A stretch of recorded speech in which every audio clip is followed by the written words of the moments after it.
Usai pemungutan suara serentak diselenggarakan pada 14 Februari lalu, sejumlah rumah sakit jiwa siapkan kamar bagi caleg yang gagal dalam pemilihan umum tahun ini. Rumah sakit Dadi salah satunya.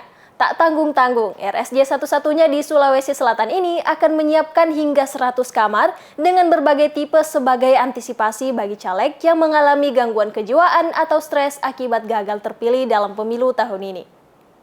Usai pemungutan suara serentak diselenggarakan pada 14 Februari lalu, sejumlah rumah sakit jiwa siapkan kamar bagi caleg yang gagal dalam pemilihan umum tahun ini. Rumah sakit Dadi salah satunya. Tak tanggung-tanggung, RSJ satu-satunya di Sulawesi Selatan ini akan menyiapkan hingga 100 kamar dengan berbagai tipe sebagai antisipasi bagi caleg yang mengalami gangguan kejiwaan atau stres akibat gagal terpilih dalam pemilu tahun ini. Untuk saat ini tersedia sebanyak 46 kamar dengan berbagai tipe, mulai dari kelas 3, kelas 2, kelas 1, VIP hingga Super VIP. Hal tersebut dijelaskan oleh Koordinator Humas Rumah Sakit Dadi, Wawan Satriawan. Tak hanya itu, ia juga menambahkan bahwa Rumah Sakit Dadi telah menyiapkan sebanyak 14 profesional dari spesialis psikiatri yang akan memberikan pendampingan dalam proses pemulihan kesehatan mental para caleg yang stres pasca pemilu.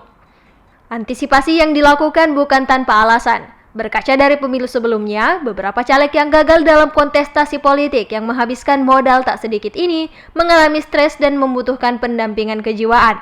Lantas bagaimana tanggapan mahasiswa Unhas tentang kebijakan RSJ Dadi yang menyediakan hingga 100 kamar dengan berbagai tipe, bahkan tipe VIP dan VVIP yang disebut-sebut bak hotel ini?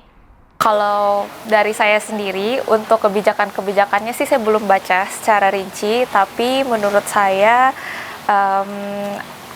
lebih ke penasaran apakah kebijakan yang diberikan oleh Rumah Sakit Dadi ini diberikan secara free atau akan berbayar bagi para caleg ini. Seperti itu sih. Kalau misalnya free, sepertinya menurutku sedikit membingungkan kenapa harus diberikan free dan kebijakan seperti itu, dan mungkin kalau untuk para caleg bisalah kalau misalnya mereka untuk membayar biaya rumah sakit tersebut. Mungkin itu aja dari saya. Makasih.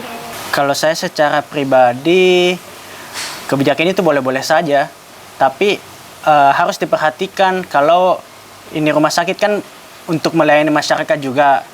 Jangan sampai untuk kepentingan-kepentingan caleg yang gagal di pileg kali ini lebih didahulukan. Sementara untuk masyarakat lain, dia tidak mendapatkan hak untuk kesehatan yang diberikan karena lebih memprioritaskan dari calegnya. Kalau saya secara pribadi seperti itu. Namun perlu diingat bahwa kebutuhan masyarakat umum yang juga membutuhkan pelayanan harus tetap diperhatikan. Iva Syarahman, Evan, Unhas TV.